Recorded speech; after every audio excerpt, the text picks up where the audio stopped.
১৬তম শিক্ষক নিবন্ধন পরীক্ষায় এই টাইপের একটা অঙ্ক এসেছে এবং এর আগের বার যেহেতু আসেনি, এবার কিন্তু ১৯তম শিক্ষক নিবন্ধনে এই টাইপের একটা অঙ্ক আসতে পারে।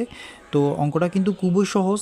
তো যারা পারবে তো তারা পারবে। এখন যাদের একটু সমস্যা রয়েছে আমি একটু তাদের জন্য একটু হেল্প করছি। সেটা হচ্ছে, প্রশ্নটা হচ্ছে যে দুটি সংখ্যার অনুপাত 5:6 এবং তাদের গসাগু 8 হলে লসাগু কত? ঠিক আছে, আমাদেরকে লসাগু বের করতে বলা হয়েছে। তো আমরা কি করব, অঙ্কটা একটু বোঝার জন্য চেষ্টা করব। আমি বারবার বলেছি শর্টকাট নয়, এমনভাবে আমরা বুঝবো যাতে এই টাইপের যদি অন্য কোনো অঙ্ক আসে তাহলে সেটা আমরা সহজে করতে পারি। তো এখানে দুটো সংখ্যা বলা আছে, একটা হচ্ছে 5, একটা হচ্ছে 6, অর্থাৎ একটা হচ্ছে 5, একটা হচ্ছে কত, একটা হচ্ছে 6, একটা 5 এবং একটা 6। আমরা এখানে এক্স ধরে নিলাম। ঠিক আছে, অঙ্কের সুবিধাতে আমরা এভাবে এক্স ধরে নিব। তাহলে এক্স ধরে নিলাম, একটা চলক দিলাম আর কি।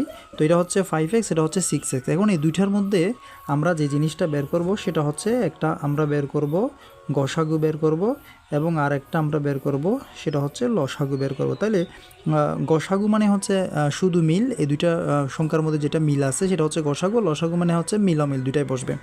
তাহলে গসাগু মানে হচ্ছে শুধু মিলে, দুইটার মধ্যে মিল আছে কত, এক্স, তার মানে গসাগু হচ্ছে এক্স। আর লসাগু হচ্ছে কত, যেখানে মিলমিল, এই দুটো গুণ হবে, 5 আর 6 গুণ করলে হচ্ছে 5 6 30, আর দুইটা এক্স মিলে একটা এক্স হবে। তাহলে লসাগু হচ্ছে 30x আর গসাগু হচ্ছে শুধু এক্স। কিন্তু এই প্রশ্নে আমাদের লসাগুটা বের করতে বলা হয়েছে, বাট এখানে কিন্তু ওরা কিন্তু গসাগুটা দিয়ে দিচ্ছে। তো গসাগু হচ্ছে কত, 8। তাহলে আমি গসাগু x সমান কিন্তু 8 লিখতে পারি। ঠিক আছে, গসাগু কত, x সমান 8। তাহলে আমরা লসাগু কত বের করব, 30x বের করব।